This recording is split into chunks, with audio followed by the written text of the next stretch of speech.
नहीं है। इस वजह से मैं आप सबसे आग्रह करता हूं कि थोड़ा शांति बनाए रखिए ताकि मेरी आवाज़ सब तक पहुंच सके। कैमूर पर्वत श्रेणी पर ये पावन पवित्र श्रृंगी ऋषि की धरती पर भारत की ऊर्जा धानी में मुझे इससे पहले खुटार नामक स्थान था ना भाई, खुटार नामक स्थान में सम्यक अभियान के तहत सभा को संबोधित करने का अवसर मिला था। आज चूंकि अस्वस्थता के कारण में हमारे पूर्व मंत्री वंशमणि वर्मा जी नहीं आए और अगर मैं यहाँ विंध्य के क्षेत्र में आ जाऊं और वो साथ नहीं होते तो मुझे थोड़ा अधूरापन लगता है। मैं उम्मीद करता हूं कि वो जल्दी स्वस्थ होकर पुनः हमारे साथ में हमारे कार्यकर्ताओं का मनोबल बढ़ाने के लिए उपस्थित रहेंगे। आज के इस सभा में उपस्थित जिला कांग्रेस कमेटी के अध्यक्ष भाई प्रवीण सिंह जी, पूर्व अध्यक्ष अरविंद सिंह चंदेल जी, हमारे बहुत ही जुझारू और वरिष्ठ नेता जिनको दरोगा के नाम से जानते हैं क्योंकि आवाज़ भी दरोगा के समान है, सम्माननीय देवेंद्र पाठक जी, हमारे आज के इस कार्यक्रम में उपस्थित सभी वरिष्ठ जन, हमारी महिला में मधु शर्मा जी, और हमारे जो सबसे बड़ी चीज़, सबसे महत्वपूर्ण भूमिका जिन्होंने निभाई है सम्यक अभियान के तहत इंदिरा ज्योति अभियान और चले राम राज्य की ओर जो अभियान चल रहा है, इसके लिए प्रदेश स्तरीय आयोजन समिति बनी है। सुरेंद्र सिंह ठाकुर साहब के नेतृत्व में प्रदेश के सभी 11 वरिष्ठतम नेता उसमें शामिल हैं। उन्होंने प्रत्येक जिले में इस अभियान को आगामी 3 साल तक चलाने के लिए जिला आयोजन समिति बनाई है। तो जिला आयोजन समिति के हमारे अध्यक्ष हैं श्री राम कृपाल शाह जी और वो सम्यक अभियान के भी जिला समन्वयक।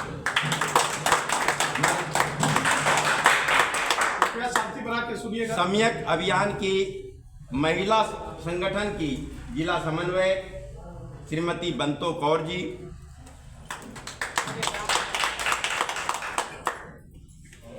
सभी को मैं इस श्रृंगी ऋषि की धरती पर जो कर्मठ लोग हैं कांग्रेस के, मुझे पता है समय समय पर बड़े आंदोलन होते रहते हैं, हमारे पाठक जी बताते रहते हैं और नेतृत्व भी कई बार करते हैं। और अभी क्या पुनर्वास संगठन के क्या प्रदेश अध्यक्ष बने हैं और सचमुच वो तो लड़ाई, ये क्या अध्यक्ष तभी बने होंगे, इससे पहले से ही लड़ाई लड़ते आए हैं। तो कहीं ना कहीं इस धरती की बड़ी महिमा है। ये अंग देश का केंद्र बिंदु रहा है और इसका इतिहास आज से 5000 साल पहले से भी हमारे स्वर्णिम पत्रों में लिखा हुआ है, इतिहास में लिखा हुआ है। तो अब मैं मुख्य विषय पर आता हूं। ये सम्यक अभियान की शुरुआत के लिए मध्य प्रदेश या बल्कि देश की ये ऊर्जाधानी सिंगरौली, पीथमपुर औद्योगिक क्षेत्र, मंडीदीप औद्योगिक क्षेत्र, प्रमुख कॉलेजों में और शिक्षित वर्ग के युवाओं के बीच में जाकर मैंने काफ़ी अध्ययन किया। निजी क्षेत्र में कार्यरत कर्मचारियों से मिला और मैंने उनकी समस्याओं को समझने का प्रयास किया। यूँ तो 30 किताबें लिखा है, लेकिन 3 पुस्तकें युवाओं के भविष्य को लेकर लिखी गई थी। उसकी वजह से तमाम विश्वविद्यालयों और महाविद्यालयों में व्याख्यान के लिए मुझे आमंत्रित किया गया और जब मैं छात्रों से रूबरू हुआ तो मुझे लगा सैद्धांतिक बातें करने से काम नहीं चलेगा, प्रायोगिक बात करनी है, धरातल पर जाना होगा, युवाओं की समस्याओं को समझना पड़ेगा और युवाओं को समाधान का मार्ग बताना पड़ेगा।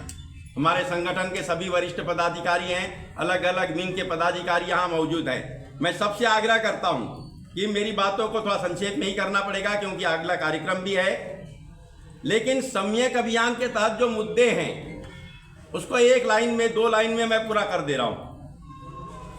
हम चाहते हैं हर हालात में 58 साल की सेवानिवृत्ति आयु हो जाए।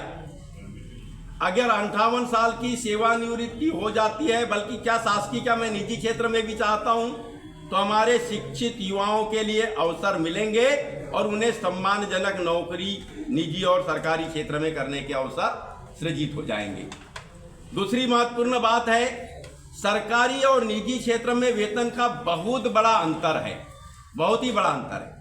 उस वेतन के अंतर की भरपाई करनी पड़ेगी, क्योंकि विश्व के कई ऐसे देश हैं जहां पर सरकारी और निजी क्षेत्र में एक समान वेतन की व्यवस्था है। समान कार्य समान वेतन, सरकारी हो या निजी क्षेत्र, ये हमारी महत्वपूर्ण बात है। और ये मांग नहीं है सरकार से, ये मांग सरकार से हम करते ही नहीं। हम ये जो भिखारियों से क्या मांगेंगे जिनके पास देने के लिए कुछ नहीं है। अरे हम तो ये संकल्प लेके चल रहे हैं कि 2028 में 2/3 बहुमत के साथ सरकार बनाएंगे और जितनी भी बातें कर रहे हैं उसे लागू करके रहेंगे। तीसरी बात, सन 2003 में आप लोगों को चूंकि मेरी बात सुनने के बाद में बताना है, सॉफ्ट कॉपी बहुत जल्दी आप लोगों के पास में आ जाएगी, विस्तार से भी देखिएगा, मेरे वीडियो भी काफी चर्चा में हैं। तो बताना चाहता हूं कि 2003 में विश्व बैंक ने एक नीति बनाई, रैंकिंग प्रणाली बनाई कि जिस देश में सबसे सस्ता श्रम मिलेगा उसको बिजनेस के लिए सुगम माना जाएगा। ईज ऑफ डूइंग बिजनेस, ये नाम दिया गया रैंकिंग प्रणाली का, मतलब बिजनेस के लिए सुगमता। तो जहां श्रम सस्ता होगा, जबकि कांग्रेस के पूर्व केंद्रीय श्रम राज्य मंत्री थे रतन लाल मालवीय जी 1951 में, 1951 में, उन्होंने जिनेवा में एक सम्मेलन को संबोधित करते हुए कहा था, जिस देश में श्रम सस्ता हो जाए तो मान के चलिए वो सबसे पिछड़ा देश है। ये बातें उस समय हुई थी। डॉक्टर मनमोहन सिंह जी चूंकि विश्व बैंक के बड़े पदों पर पहले रह चुके थे, उनको लगा कि ये जो विश्व बैंक की रैंकिंग प्रणाली है ये बहुत ही गलत है, उन्होंने उसे इग्नोर कर दिया।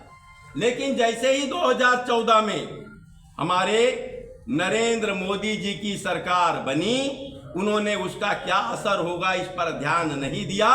सस्ता श्रम, सस्ते इंजीनियर, सस्ते मैनेजर, सस्ते लेक्चरर्स, हर प्रकार सस्ते अकाउंट वाले सब उपलब्ध कराने के लिए उन्होंने जो ईज ऑफ डूइंग बिजनेस, मतलब बिजनेस के लिए सुगमता के कॉन्सेप्ट को साथ में लिया और इसके साथ एक नारा दिया, ईज ऑफ डूइंग इंडस्ट्री, मतलब उद्योग का युग है, इसलिए यहां सस्ता श्रम करना पड़ रहा है।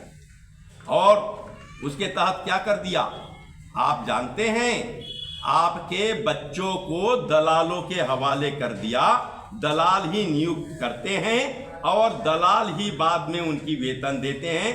कंपनी रिलायंस की किसी और कंपनी के माध्यम से वहां नौकरी लगती है। सरकार के विभागों में 70% पद आउटसोर्सिंग से भरे जा चुके हैं और आदिवासी समाज के लोगों को जागना होगा। 1000 पदों में से उन्हें 200 पद मिल जाते थे, अब 70% सरकारी नौकरियां आउटसोर्सिंग में चली गई है, बच गए सिर्फ 300 पद, 700 पद आउटसोर्सिंग में गए, वहां कोई आरक्षण नहीं है। एससी वालों को भी इस बात को, अनुसूचित जाति वालों को भी समझना पड़ेगा कि उन्हें 160 पद 1000 पदों में मिलते थे, अब सिर्फ 300 पद बचे हैं। 300 में 48 पद मिलेंगे उनको 160 में से, आदिवासी वर्ग को 60 पद मिलेंगे। उनको भी समझना पड़ेगा कि उनके साथ भी क्या अन्याय हो रहा है। आउटसोर्सिंग प्रणाली मतलब हमारे पढ़े लिखे बच्चे दलालों के हवाले कर दिया गया, इसकी कल्पना हमने नहीं किए थे। नौकरी लगाने के लिए पैसा लेते हैं और उसके बाद जब नौकरी लग जाती है वो आउटसोर्सिंग में ठेकेदार के माध्यम से, अगर 14,000 रुपये महीना तय हुआ तो 4,000 वो अपने जेब में डालता है, 10,000 रुपये हमारे बच्चों को देता है। गांव-गांव में जो लोगों ने जमीन बेच के अपने बच्चों को पढ़ाया है उनकी हालत बहुत बुरी हो चुकी है और पिता और पुत्र के बीच में तनाव हो गया, परिवार में कलह बन चुका है इस बेरोजगारी के कारण से। तो हम हर हालात में आउटसोर्सिंग प्रणाली बंद करके रहेंगे, ये कांग्रेस पार्टी का वादा है, इसलिए कांग्रेस पार्टी ने इस अभियान को समर्थन किया। तीसरी बात, चौथी बात बड़ी महत्वपूर्ण बात है, इसको मैं थोड़ा समझाता हूं। सन 2020 क्यों जाना जाता है बताइए? कोरोना संक्रमण के कारण। किसके कारण? कोरोना संक्रमण के कारण। अरे भाई, आपको एक ही संक्रमण पता है, 3 संक्रमण हुए थे। पहला संक्रमण आया मध्य प्रदेश में, देश में पहले आ गया था मध्य प्रदेश में। मध्य प्रदेश में पहला संक्रमण आया राजनीतिक संक्रमण। वो आया मार्च के प्रथम सप्ताह में। हमारे विधायकों को मंडी में खड़ा कर दिया गया, भाव ताव होने लग गया, और उसका असर 20 मार्च 2020 को कांग्रेस की निर्वाचित सरकार के मुख्यमंत्री कमलनाथ जी को इस्तीफा देना पड़ा। अब कोरोना संक्रमण का असर 20 मार्च 2020 को, जिस दिन कमलनाथ जी ने इस्तीफा दिया था, उसी दिन मध्य प्रदेश में कोरोना के 4 मरीज जबलपुर में पहली बार मिले।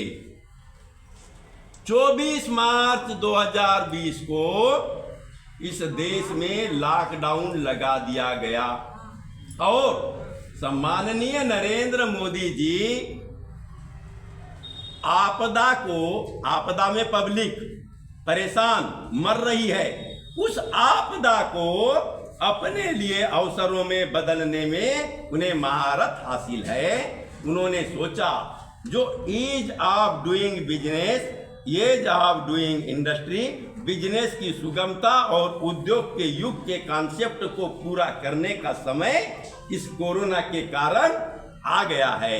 तब नरेंद्र मोदी जी के ओर से निजी क्षेत्र के कर्मचारियों के विरोध में जो निर्णय लिए गए, शिक्षित बेरोजगार युवाओं के विरोध में जो निर्णय लिए गए, उसको मोदी जी के ओर से प्रत्यारोपित एक संक्रमण मानना चाहिए, और वो है तीसरा संक्रमण। ये बड़ा घातक संक्रमण है।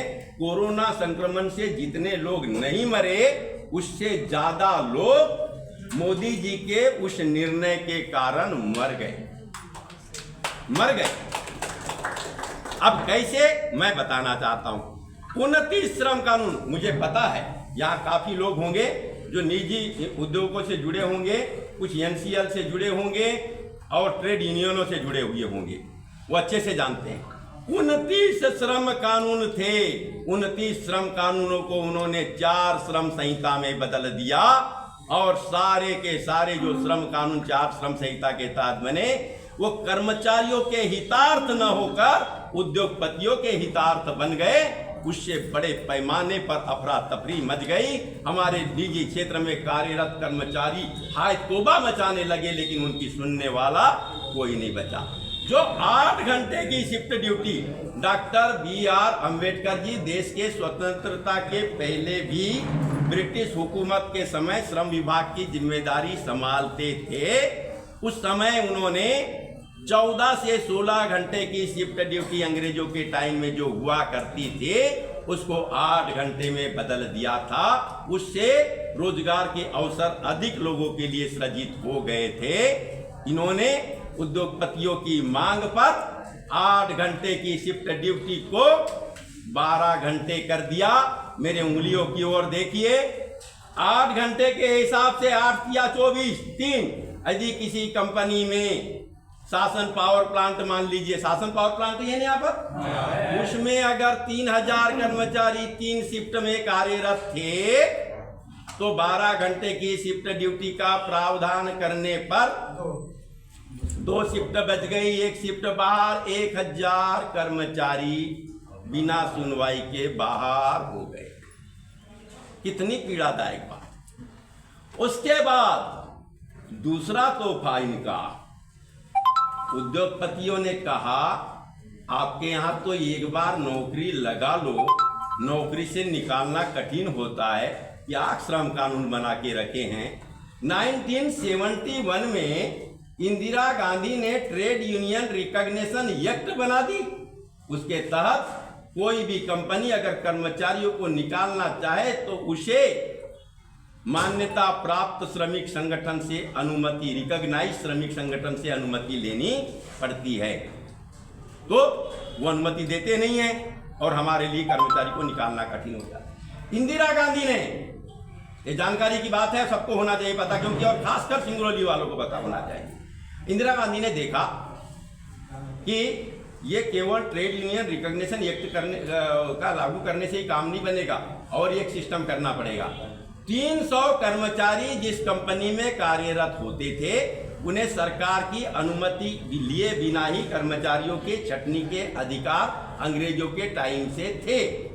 इंदिरा गांधी ने उसे बदल कर दिया कि यदि 100 कर्मचारी किसी कंपनी में हैं, 300 को 100 किया, 100 कर्मचारी किसी कंपनी में हैं, उसको सरकार की अनुमति लिए बिना कर्मचारियों की छटनी करने की इजाजत तो हम देते हैं, किंतु ट्रेड यूनियन रिकॉग्निशन एक्ट के तहत रिकॉग्नाइज यूनियन से सहमति तो लेनी ही पड़ेगी। जिसके तहत क्या हो गया था, कर्मचारियों की छटनी करना किसी भी कंपनी के बस में नहीं था। नरेंद्र मोदी जी ने क्या किया, वो ट्रेड यूनियन रिकॉग्निशन एक्ट को कचरे की टोकरी में डाल दिया, खत्म, कोई यूनियन की जरूरत नहीं। दूसरी चीज, वो जो इंदिरा जी ने 300 कर्मचारी को 100 कर्मचारी में बदला था, उन्होंने कर दिया 300 कर्मचारी, पहले जैसे। अब 300 कर्मचारी जिस कंपनी में कार्यरत है, उनको सरकार की अनुमति की जरूरत नहीं है। और इसके आगे बढ़े, एक ही कंपनी में, माना उदाहरण के लिए बोला मैंने शासन पावर प्लांट, कोई मेरा शासन पावर प्लांट ही टारगेट नहीं है, कि यदि शासन पावर प्लांट में कार्य के विशाल से CHP प्लांट है उसका, या बॉयलर है, अलग अलग उन्होंने भागों में बांट दिया, और अलग अलग भाग के लिए उन्होंने अलग अलग कंपनी छोटी छोटी एक ही परिसर में बना लिया, और सब में 300 कर्मचारी रखा, तो उन्हें किसी भी प्रकार की सरकार की अनुमति सहमति की जरूरत नहीं है। मतलब उनको एक रास्ता दे दिया कि आप एक ही परिसर में कई कंपनियां बना सकते हो, पहले इसकी अनुमति नहीं होती थी। इसके साथ साथ उन्होंने फिक्स टर्म एम्प्लॉयमेंट की मांग को मान लिया, मतलब आप पक्की नौकरी तो दे सकते हैं, लेकिन 3 साल 5 साल के लिए उसमें एग्रीमेंट में लिखा होगा, उसके बाद आपकी छुट्टी, आप न्यायालय नहीं जा सकते। ट्रेड यूनियन वाले 6 महीने की पहले की, 6 महीने पहले वो बता के रखो ना, बता के पानी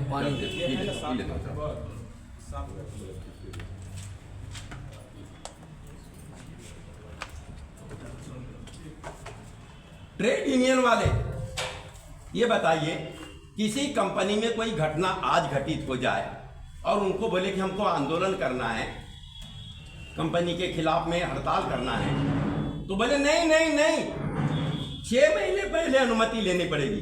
अरे मर गया आज आदमी, घटना आज घटित हो गई, 6 महीने पहले अनुमति का हमको पता था क्या कि कोई मर जाएगा, या आज मर गया अनुमति आप 6 महीने बाद दोगे? ये क्या पागलपन है? अंग्रेजों के भी टाइम में ऐसे पूर्णता नहीं थी। ये दुर्भाग्यपूर्ण निर्णय ये नरेंद्र मोदी जी ने लिया, जिसको हम कह सकते हैं नरेंद्र मोदी जी के द्वारा निजी क्षेत्र के कर्मचारियों और युवाओं के लिए जो निर्णय लिए गए, वो भी एक संक्रमण का ही रूप था। इस प्रकार 3 संक्रमण 2020 में आए।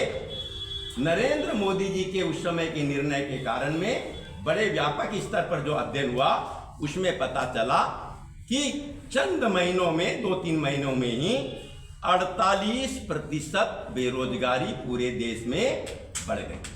कितनी बढ़ी? 48%। कल्पना करिए ना भाई, अगर 10 लाख बेरोजगारी है, 48 हुआ तो कितना हुआ? 4,80,000। क्या है ये? कहाँ ले गए? हमारे युवाओं को ठगा क्या नहीं ठगा उनने? ठगा। बड़ी। ये हमारी 4 मुद्दे युवाओं के संबंधित है। इसमें हमने बोला है हर हालत में 8 घंटे की शिफ्ट ड्यूटी होगी, कर्मचारियों को कोई भी ना निकाल पाए, क्यों भी कर्मचारी, अगर कोई कंपनी बंद होती है तो उन कर्मचारियों को दूसरे कंपनी में स्थान मिल जाए, इसलिए इंटीग्रेटेड प्लेसमेंट डिपार्टमेंट की स्थापना की जाएगी। सारे पुराने श्रम कानूनों को सारे पुराने श्रम कानूनों को पूर्ववत लागू करते हुए सारे श्रम कानूनों को कर्मचारियों के हित में बनाए जाएंगे। ये हमारी बात है। और हम मांग नहीं कर रहे हैं, मांग कर रहे हैं कि हम लोग नहीं कर रहे। क्यों नहीं कर रहे हैं मांग? हमको मतलब नहीं है। क्यों नहीं है? भिखारी के पास देने के लिए कुछ नहीं है, जिनके पास देने के लिए नहीं है उनके सामने हाथ फैलाना गलत है। हम उनको हटा देंगे कुर्सी से, 2/3 बहुमत के साथ सरकार बना लेंगे और इन सारी बात मांगों को, सारी जो हमने जो संकल्प लिया है इनको पूरा करेंगे। और जैसे इनको पूरा करेंगे 80% बेरोजगारी इस देश से समाप्त हो जाएगी। ये हमारी बात है। इसके अलावा हमने समतामूलक सामाजिक व्यवस्था के लिए जो जातिगत जनगणना की बात किए थे उसका एक पार्ट जातिगत जनगणना के रूप में स्वीकार किया गया है। मेरा आग्रह है, सबसे करबद्ध आग्रह है कि मैंने 2 मई 2022 से सम्यक अभियान शुरू किया, उस बात को रखा था तो उसमें एक्सीलेंस कैटेगरी की भी बात रखा।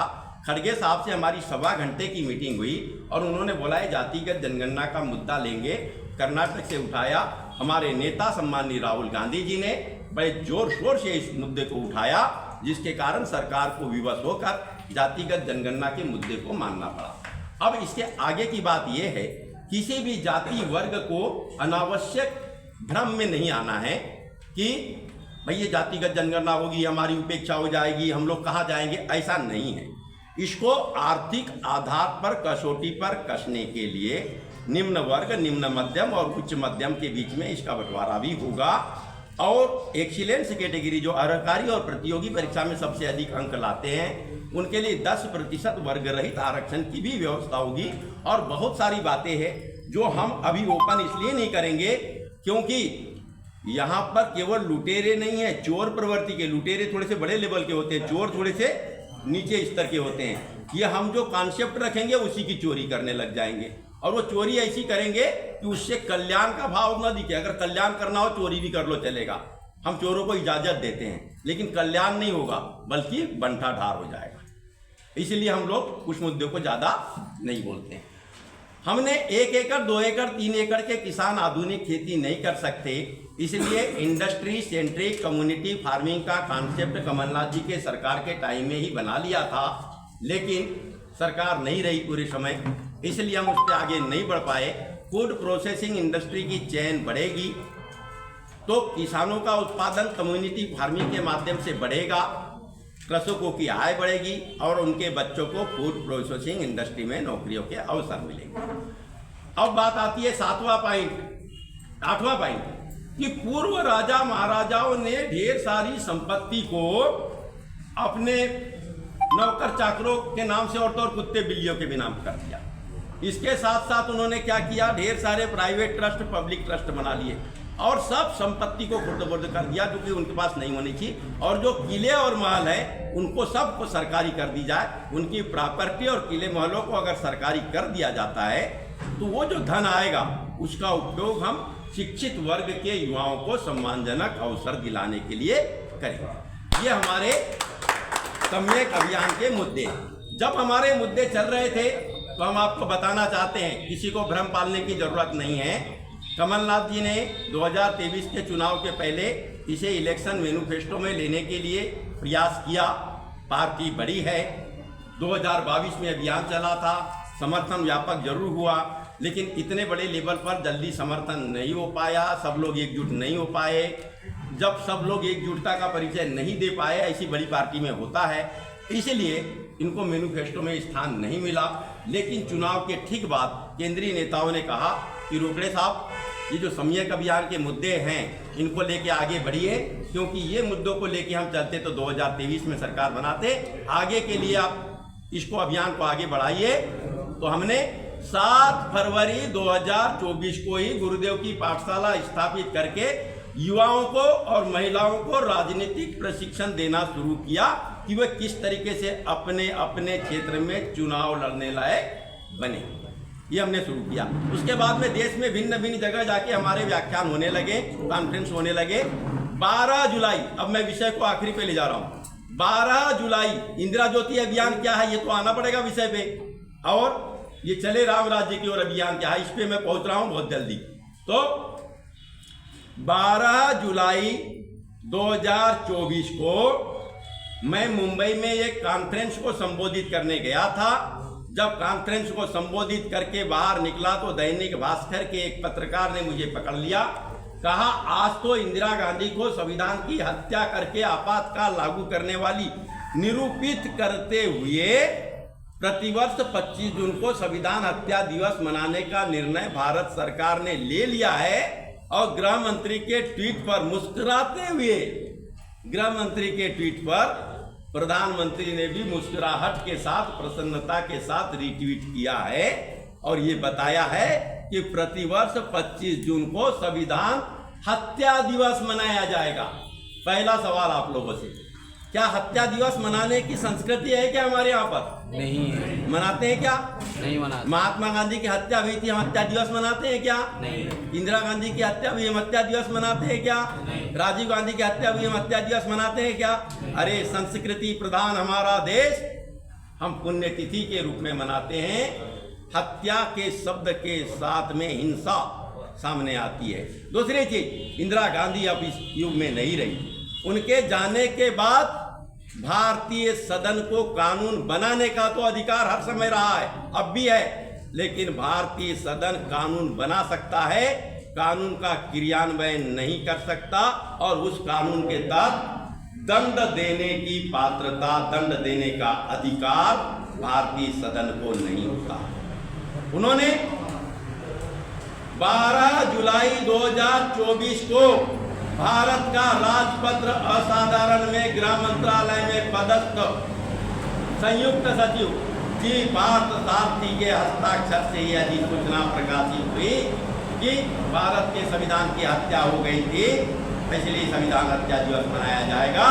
मैंने कहा ये पूर्ण रूपेण असंवैधानिक है, इसलिए मैंने उसे न्यायालय में चुनौती दिया। न्यायालय में अभी भी चल रहा है, याचिका लगी। इसके साथ साथ मैं दिल्ली गया, आप लोगों को जानकारी के लिए बड़ी महत्वपूर्ण चीज है, मैं दिल्ली गया, बड़े नेताओं से मिला। मैंने कहा भाई इन्होंने आपातकाल को संविधान हत्या दिवस घोषित किया है और इंदिरा जी के बारे में गलत शब्दों का उपयोग किया है, तो आप लोग इसको प्रेस के माध्यम से जवाब दीजिए। सबने हाथ खड़े कर लिए, सबने कहा बड़ा विवादित विषय है, हम कैसे बोल पाएंगे। तब मैंने 25 जुलाई 2024 को प्रेस क्लब ऑफ इंडिया को प्रेस कॉन्फ्रेंस के लिए बुक किया और उस दिन मैंने प्रेस कॉन्फ्रेंस करने का निर्णय लिया संविधान हत्या दिवस जो घोषित किया गया था उसके खिलाफ। जैसे ही पता चला प्रेस क्लब बुक हुआ है तो केंद्र सरकार की तमाम एजेंसियां और पुलिस प्रशासन मेरे पीछे लग गया कि आप पत्रकार वार्ता नहीं कर सकते। मैंने किसी को नहीं बताया, अपने साथियों को जो मेरे साथ जा रहे थे, और जिस दिन पत्रकार वार्ता करने गया उस दिन पुलिस ने रोक लिया, आप नहीं कर सकते। मैंने कहा मैं देश के बड़े बड़े अखबारों में संपादक पद पर रहा हूँ, ये मेरा घर है, ये प्रेस क्लब है, मुझे आप अपनी बात करने से रोक नहीं सकते, आप लोगों के पास में अधिकार नहीं है। यदि मैं इस प्रेस वार्ता में कोई गलत शब्दों का उपयोग कर जाऊँ, भारतीय दंड संहिता के खिलाफ मैंने कुछ भारतीय दंड संहिता के चक्र में मैं फंस रहा हूँगा, तो आप मेरे खिलाफ कार्रवाई कर सकते हैं।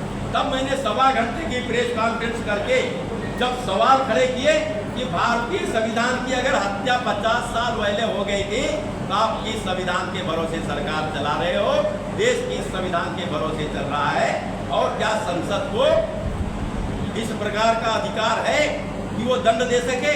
क्या राजपत्र में इस टाइप से दुरुपयोग राजपत्र का करना चाहिए? तो भाजपा वाले कोई जवाब नहीं दे पाए। मेरा सम्मान वहाँ हुआ कांग्रेस कार्यालय में और पूरे देश भर के राज्यों की राजधानियों में जाकर के मैंने प्रेस कॉन्फ्रेंस पूरे। उसके बाद मैंने देखा, एक इतिहास की ओर ले जा रहा हूँ, 1966 में इंदिरा गांधी प्रधानमंत्री पद पर थी, एक याद आया उसको भी बोल दूं। 24 जनवरी 1966 को इंदिरा गांधी जब प्रधानमंत्री पद की शपथ ले रही थी, तब हमारे देश के विघ्न संतोषी लोग बाहर नारे लगा रहे थे, मर्दों के देश में महिला प्रधानमंत्री नहीं चलेगी। और वो महिला प्रधानमंत्री ने पूरे विश्व के 108 निर्गुण देशों का नेतृत्व करते हुए और अमेरिका के नेतृत्व में पाकिस्तान की ओर से जो हमला हुआ तो पाकिस्तान को 2 टुकड़ों में बांटते हुए इस पोखरण में परमाणु परीक्षण करके इस देश को सुरक्षा में आत्मनिर्भर बनाते हुए और सन 1974-75 के दौरान भारत के कुछ विघ्न संतोषी को साथ में लेकर देश में अस्थिरता फैलाने का जब दौर चल रहा था, तब संविधान के 352 अनुच्छेद 352 में उल्लेखित प्रावधानों का उपयोग करते हुए देश में आपातकाल लागू करने का निर्णय ली और इस देश को अस्थिरता के दौर से बचाने का बड़ा निर्णय है। वो इंदिरा गांधी जिसने बैंकों को आम लोगों के लिए खोला, एकाधिकार युक्त पूंजीवाद जो व्याप्त था उसको समाप्त किया, बीमा कंपनियों का सरकारीकरण कर दिया, प्रमुख खनिजों की खदानों का सरकारीकरण कर दिया और जो घाटे में चल रहे उद्योग थे उनका सरकारीकरण करते हुए ऐसे रोजगार के अवसर उपलब्ध कराए कि लोगों को घर से ढूंढ करके नौकरी दी जाने लगी। ये काम इंदिरा गांधी। और 1966 की घटना है जिसका मैं उल्लेख करना चाहता हूं। पचमढ़ी में युवक कांग्रेस का सम्मेलन हुआ था। पंडित द्वारिका प्रसाद मिश्र मुख्यमंत्री थे और तत्कालीन कांग्रेस नेत्री विजया राजे सिंधिया जी वहां मौजूद थी। पंडित द्वारिका प्रसाद मिश्र ने कहा कि इन राजा महाराजाओं के कारण हम जितना विकास करना चाहते हैं विकास नहीं कर पा रहे हैं। इस पर आवेश में आ गई विजया राजे सिंधिया और उन्होंने कहा कि मैं इंदिरा गांधी को पद से हटा के रहूंगी और उनके चमचों को भी पद से हटा के रहूंगी। चमचों शब्द का उपयोग की थी उनने। और 1 साल बाद ही कांग्रेस की निर्वाचित सरकार पंडित द्वारिका प्रसाद मिश्र की निर्वाचित सरकार को 1967 में उनने गिरा दिया था। और उनके पोते जो ज्योतिरादित्य सिंधिया है उन्होंने अपनी दादी का अनुसरण करते हुए कांग्रेस की निर्वाचित सरकार को 2020 में गिरा दिया। मैंने कहा इस सिंधिया महल के सामने मुझे इंदिरा जी ने जो महान कार्य किए हैं वो बताना पड़ेगा और इंदिरा जी के कार्यों को, उनके द्वारा लिए गए नीतिगत निर्णयों को, उनके द्वारा लिए गए क्रांतिकारी निर्णयों को हर घर तक पहुंचाने के लिए अभियान शुरू करना पड़ेगा। हमने फुलबाग मैदान ग्वालियर में, ठीक ग्वालियर महल के सामने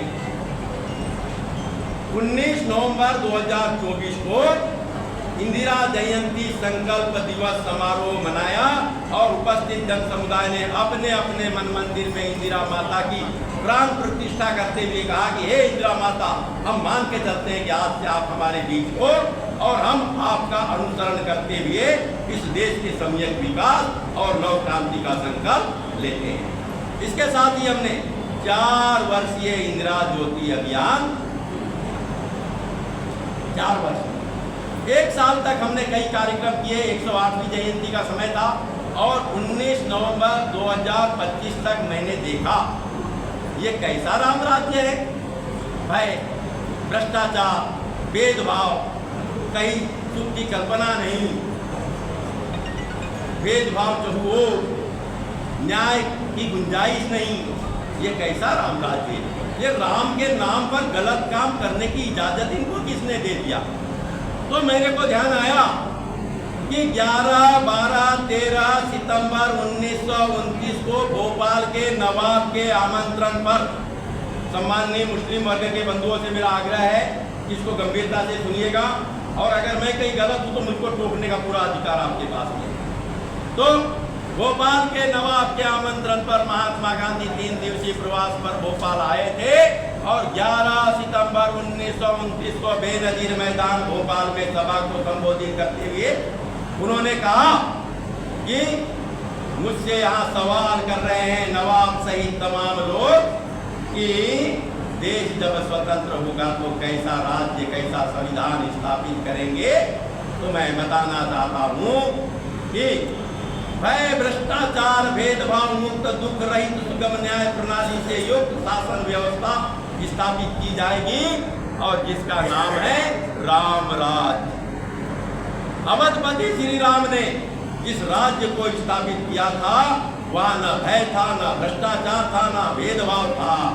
वहाँ दुख की कल्पना नहीं करते थे और न्याय सुगम था। कानून ऐसे थे जो राजा और प्रजा के लिए एक समान होते थे। राजा अपने पर कानून लगा के कई सभी प्रकार की दिक्कतों को मत करने के लिए तैयार था।